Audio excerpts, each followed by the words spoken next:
wel aan het filmen. Nee. We staan hier dus bij de Pangabanan tempelplek.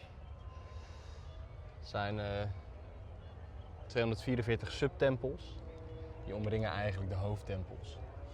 Als je ziet zijn deze ingestort naarmate van de tijd is gevorderd. In 2006 is er een aardbeving geweest. En dat heeft een grote torens. Kijk maar even achter je, loop ik even met je mee. Heeft ze beïnvloed, hè? Of moet ik het in het Engels doen eigenlijk? Nee, mag ook wel in het Nederlands. Oké. En die hebben ze 9 jaar over gedaan om te restaureren. Er zijn honderden blokken die gescheurd zijn, die kapot gevallen zijn. Maar omdat het werelderfgoed is, zijn we aan het strijden om dit staaltje creativiteit van de mensheid en kunst en bouwkunde eigenlijk vast te stellen. En dan gaan we jullie zo even meenemen wat die bouwkunde inhoudt. En jij wilde hier graag heen? Ja, is dat een oordeel? Nee. Nee, je bent blij wezen dat je er bent. Hoe voelt het hier? Nu gaan we hier even mee. Ja, het voelt hier schitterend. Hele intense sfeer. Ik voel me hier rustig worden. Ik voel me verbonden met de energie die hier is. En we gaan jullie nu even meenemen in het staaltje bouwwerk. Bouwkunde. Wat doe je nou dan? Wat? Nee, niks. Nou, zoals je hier ziet, hè. Schitterend. Ik bedoel, het is niet gewoon simpel blokken op elkaar leggen. Het is passen en meten met wat je hebt. Hier een mooi blok. Nou, dat zou hier wel een stukje afgebrokkeld zijn. Hebben ze mooi, heel precies uitgesneden, zodat deze er weer in past. Hier zie je ook weer, dat zit echt zo in elkaar gepuzzeld. Zelfs deze kleine details. Omdat ze natuurlijk nog geen voegwerk hebben. Ze hebben nog geen specie, hè, wat je tegenwoordig tussen de bakstenen gebruikt. Dus ze hebben eigenlijk de stenen erop aangepast. Nou, dat is heel mooi. Het is niet helemaal lekkageproof zoals je ziet. Het hoeft ook niet. Het hoeft ook niet altijd. Soms is het goed zoals het is.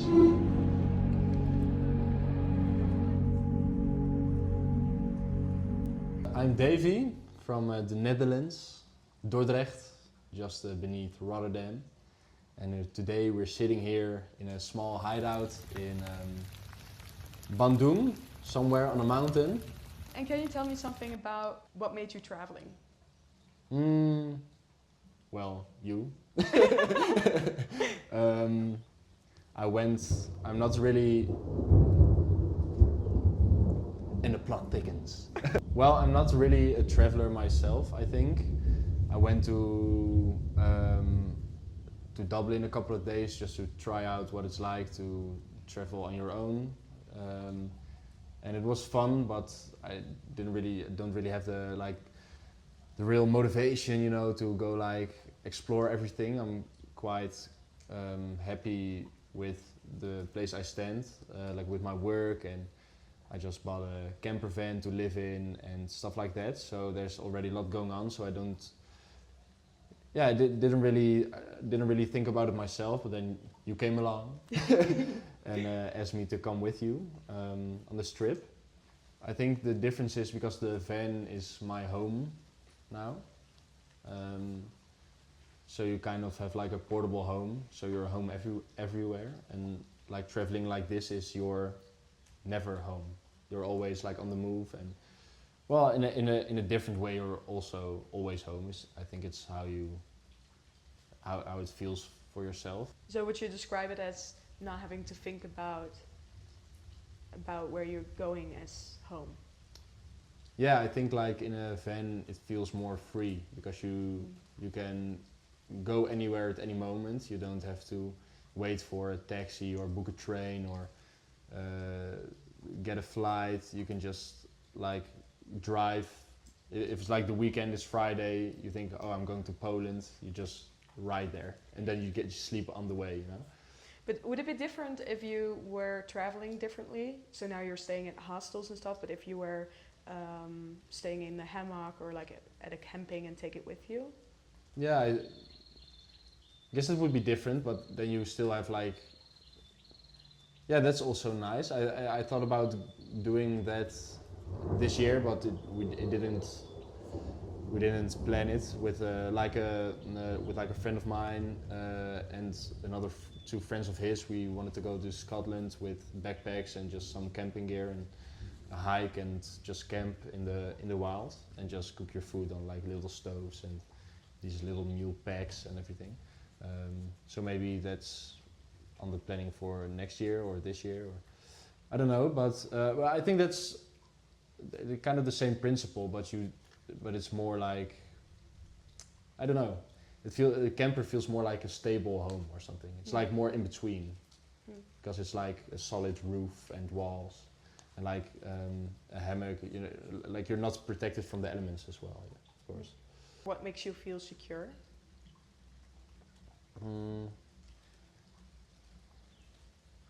I don't know. I think I have a pretty sober outlook on things.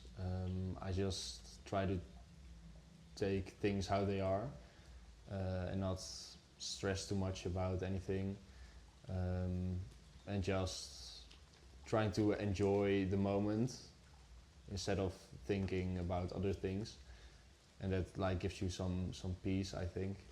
And if something goes differently than what you expected, it goes differently, and I try not to worry too much about it. When I was a child, I was always really struggling with homesickness. I was really homesick, even when I was with like my grandparents and with my nephews at the camping. I really missed my parents if they were not there, and always the feeling of not being home. Do you miss them now?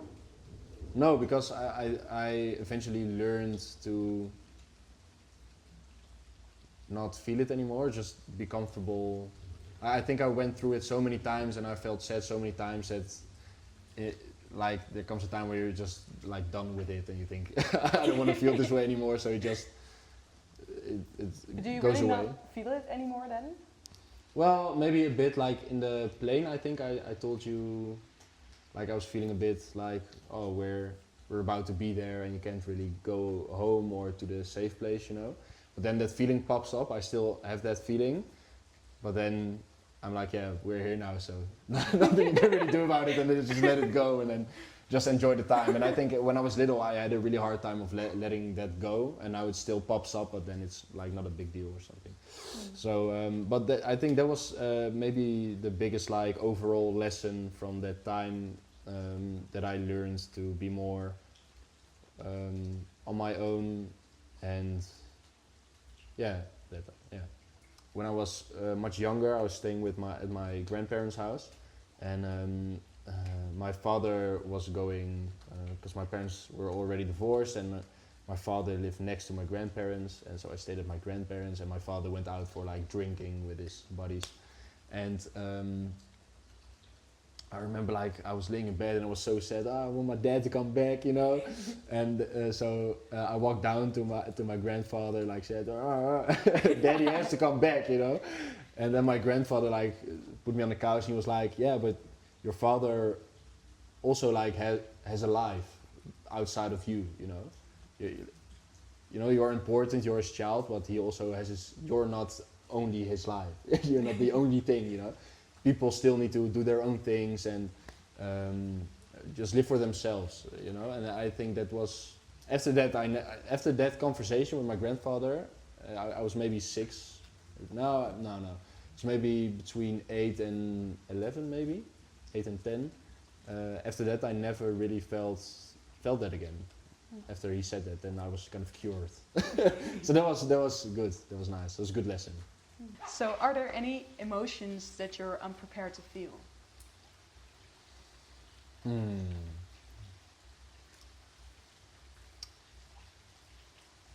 And do you mean by unprepared that I'm like scared they would come up? Yeah, either scared to come up or that you feel that you're kind of pushing them down. I think you can never really be prepared for the emotions because they come in the moment. I think it's like how you deal with them. I'm scared for. I don't feel like scared right now for anything. Like in the like in the couple weeks and months before we were going to start traveling, I was kind of scared for a couple things, you know. And now I don't really, I don't know, I feel kind of, I don't really feel that anymore, but I'm still, sometimes I'm a bit scared, like in the period, like a couple of days before I go home, maybe, you know, I start to get scared a bit again, but I don't, I'm not really scared of, I'm not really scared of being scared anymore. I don't know. I feel fine. I think I don't really feel too emotional, and I just try to let it all just come on to me. Okay. And what do you hope to find? I don't know. I don't really have a goal. I think it's more of just like seeing if traveling like this is something I like or not. I think that's kind of the only thing I have like in mind. I don't really have goals or anything I want to see or want to experience. I think it will. I'm gonna experience what I have to experience.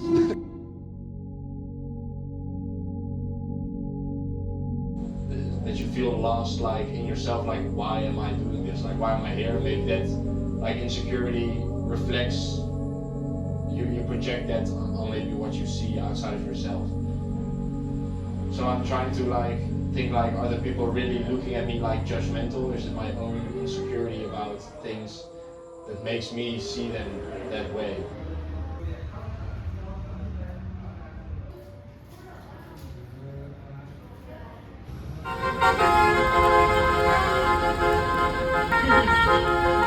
Zo joh, heel de dier van hier.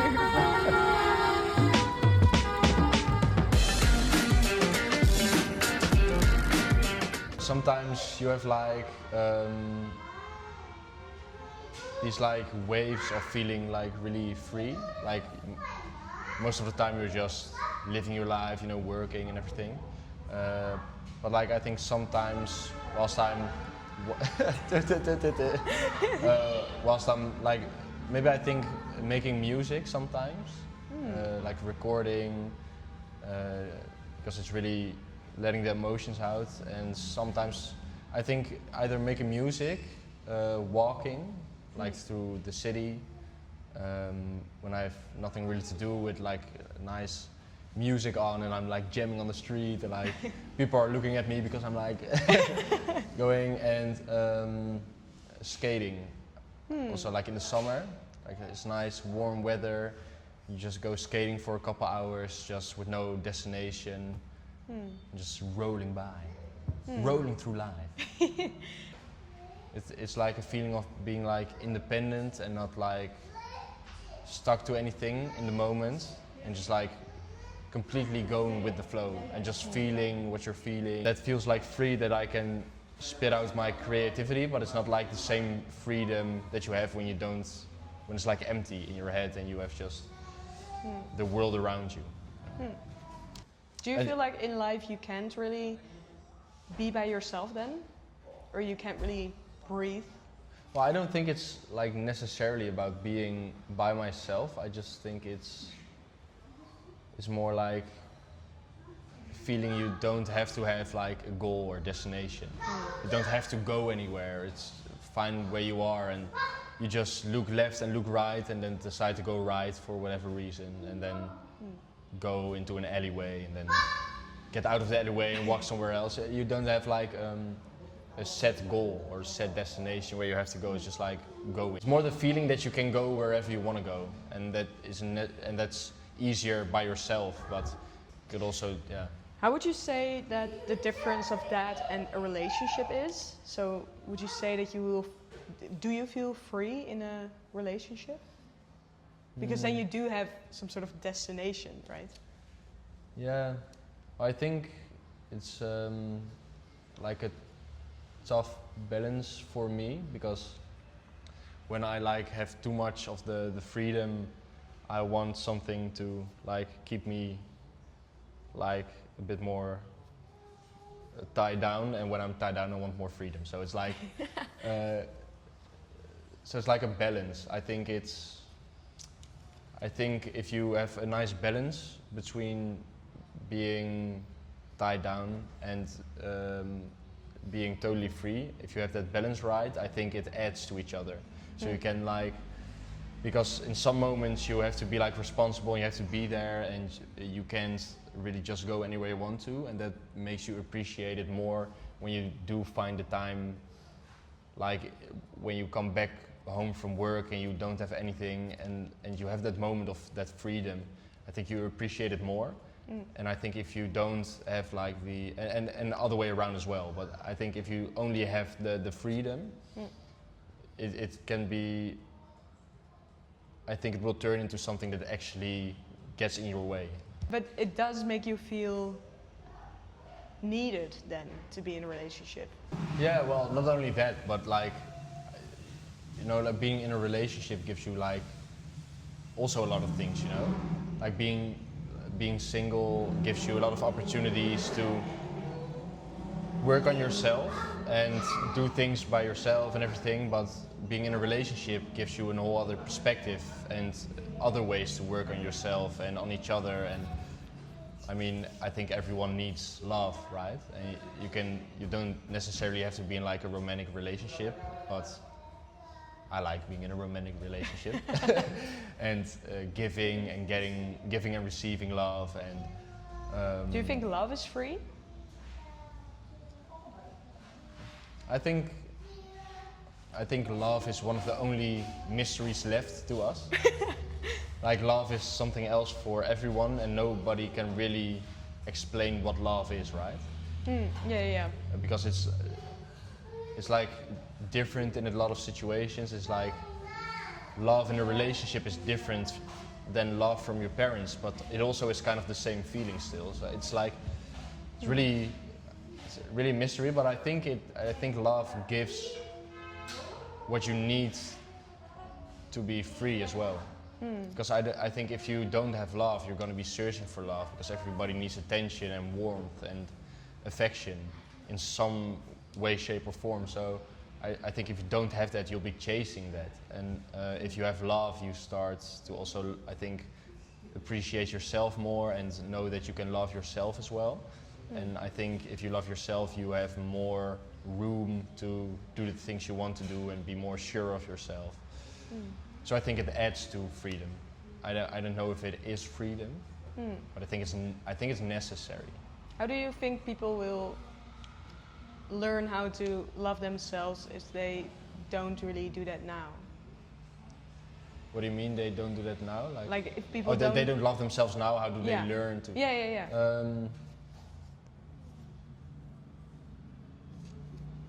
I think it's important to, even if you don't feel loved yourself, to still give love to other people. Because I think that attracts.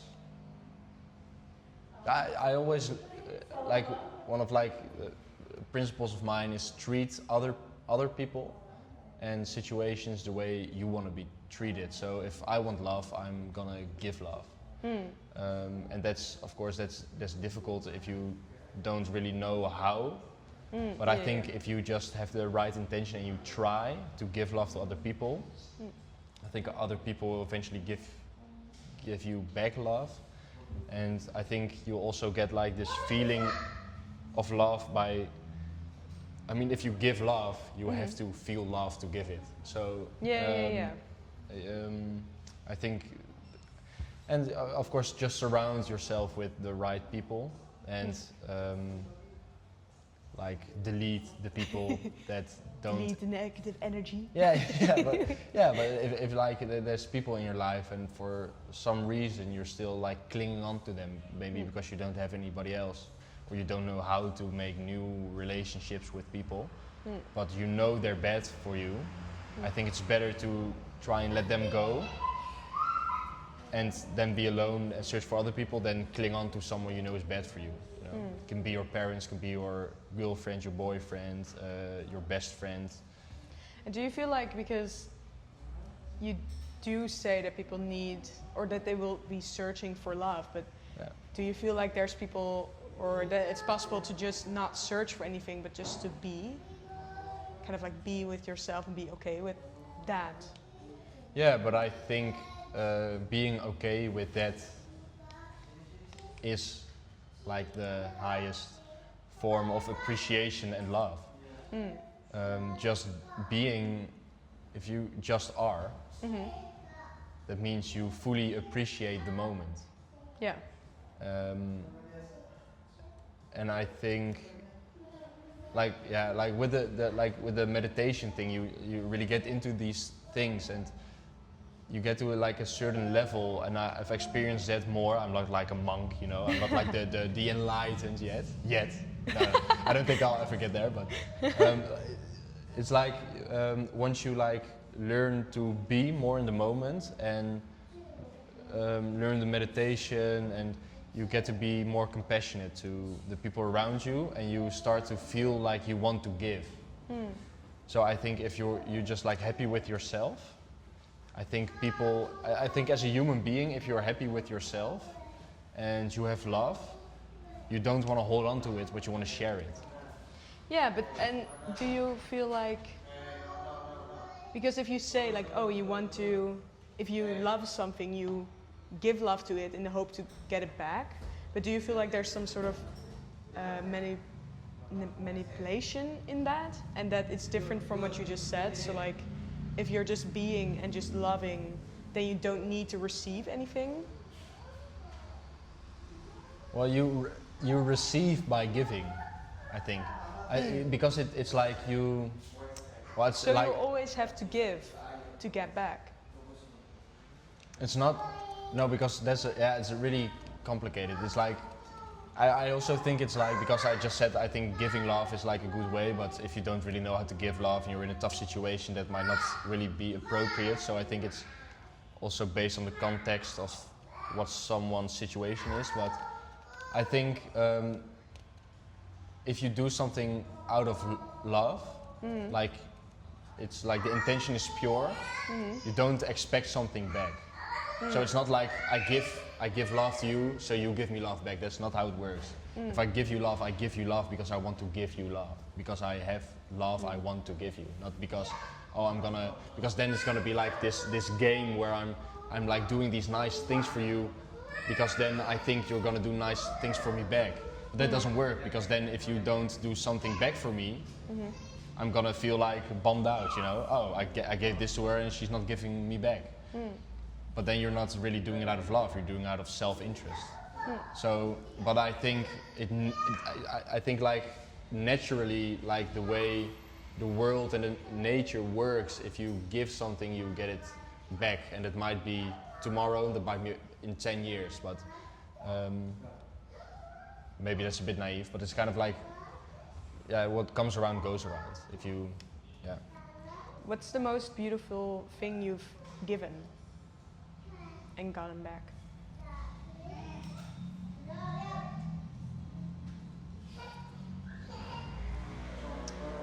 Well, like last year, I really started to appreciate family again. Like not that I didn't appreciate my family, I've always loved my family, but I was like I wasn't really thinking about family and the importance of that connection and being together.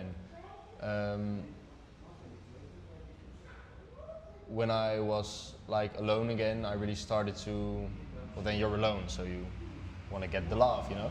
So you go to your family for that, I think, in the first place, if you are lucky to have a nice family. And I really felt the urge to like give back, you know? They've always taken care of me and raised me, and now I could see them struggling with things, you know, like a bit of depression and loss and grief. After that, like the talks you have, and just like the bond and the relationship and the appreciation towards each other like grows.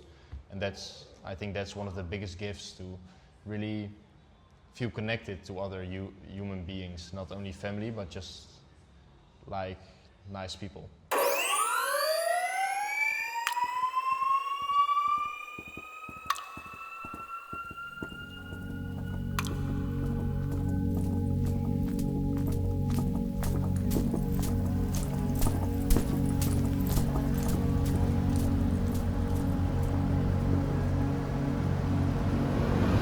Hoi!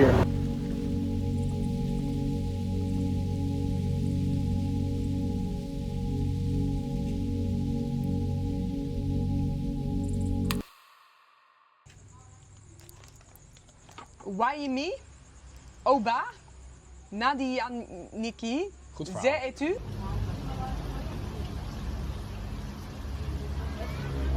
You just told me that you didn't really feel welcome here, and this is the like third day that we're here.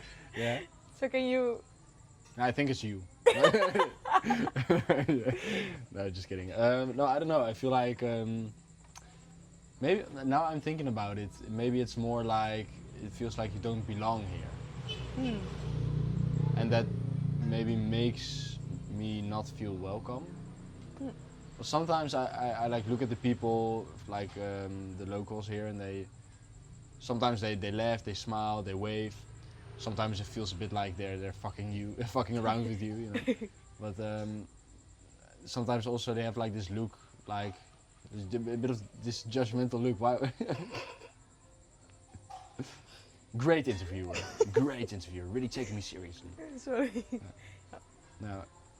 No, but you understand what I mean? Like, I don't know if you've seen the same thing, but like, sometimes they just look at you like with this, like, maybe it's just like a straight face, but like with some kind of judgment or something. Or maybe that's what you feel, well, that's what I feel because I'm thinking about it myself. But Do you judge them?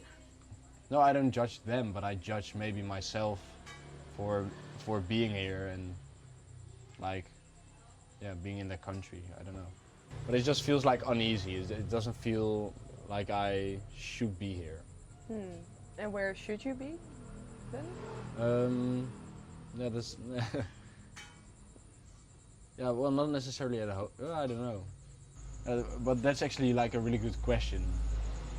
Because you can't really answer that, because why should I not be here? But like, should you then only be like restricted to your homeland, like your, you know, like your original, your OG land?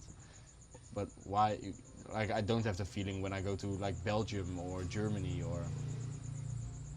But there's neighboring countries, but it's not your country as well. So why does that like make a difference being here? Maybe, and then is it limited to Europe? Maybe. That's like limited by continent. I don't know. I don't know. When do you feel welcome?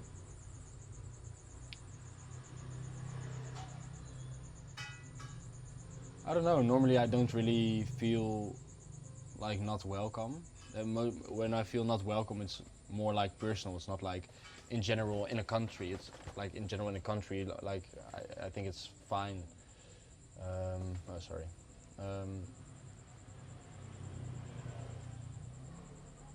I don't know. I never felt like not welcome somewhere, like as a country or so. When was the moment that you had this thought or feeling? Like today, somewhere earlier today. I think this afternoon or something. And something happened then? No, it's just like it. I just felt it. I think I was thinking like in the back of my head about it for a bit longer.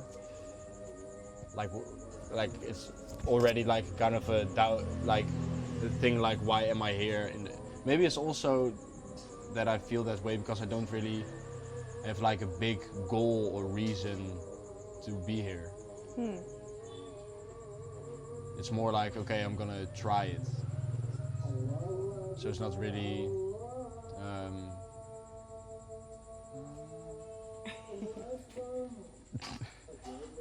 I don't know. It's maybe because I don't really have that like that goal, like, oh, I want to get this out of it or this out of it. It was like, okay, I'm gonna try it because I've never tried it and I think I don't like it, but I only know that if I try it.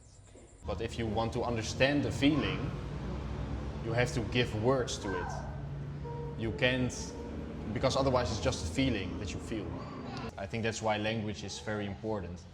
And how about love then? Because that's something that you just said that that's like the most unexplained thing maybe. Yeah, that's very interesting because like you have like in maybe it's because I'm Dutch, because in Dutch you will only have the word liefde, that's love. But in other languages you have 5 or 10 different words for love. So you can explain, like if you have a certain context of love, you just have a different word for it, so you can explain yourself better, what you're feeling. So I can say to you, I love you. If I say it to you, it's like in a romantic way. But if I say it to Danny, it's like because he's a very good friend of mine. So it's the same word, but like the context is different. And in like other languages, you have like a specific word to use for you, and a specific word to use for Danny, and a specific word to use for maybe this cup, because I think it's a very pretty cup, and I got it from my grandmother.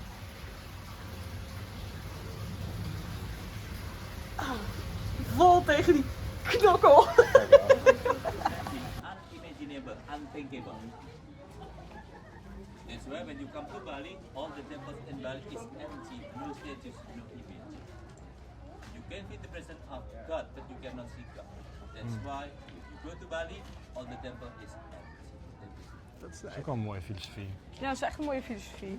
We voelen niet zien. And then all the Ja. standing on the Bali flower. En überhaupt dat God niet een beeld moet hebben, klinkt eigenlijk ook best wel logisch of zo. Ja, dat vind ik ook het mooie aan dit soort stromingen, zeg maar.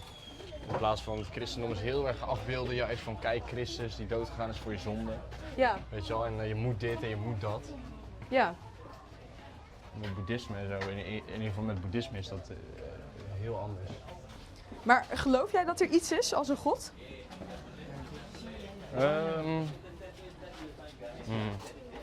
Weet ik niet, dat vind ik het mooie aan het boeddhisme, want dat is geen god. Wat is het dan? Ja, Boeddha is ook geen naam. Boeddha betekent de verlichte.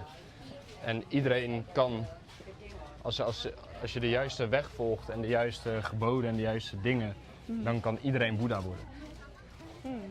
Snap je? Dus je volgt geen blind geloof of geen god, je moet het zelf het pad bewandelen. En dat is het geloof, zeg maar. Het is niet van, oh ik lees de Bijbel en ik geloof in deze dingen en deze dingen. Je moet het zelf echt doen. Je bent het gewoon. Dat is ook wel mooi, dat je ook allemaal hetzelfde dan bent uiteindelijk. Ja, dan ga je naar verlichting, zeg maar. Dan doe je het en dan door het te doen ervaar je het ook echt. En als je het ervaart, kan je het ook echt geloven. Ja. Want als je gewoon iets leest uit een boek, dan neem je het aan eigenlijk op wat staat in een boek. En dan geloof je het omdat het in de Bijbel staat, omdat die heilig is. Omdat God dat zegt. Maar je hebt het niet echt ervaren. En natuurlijk als je de Bijbel naleeft, dan Voel je dat misschien ook wel? ja, dan voel je wel in verbinding, maar dat is alsnog anders dan dat je echt hetzelfde pad bewandelt.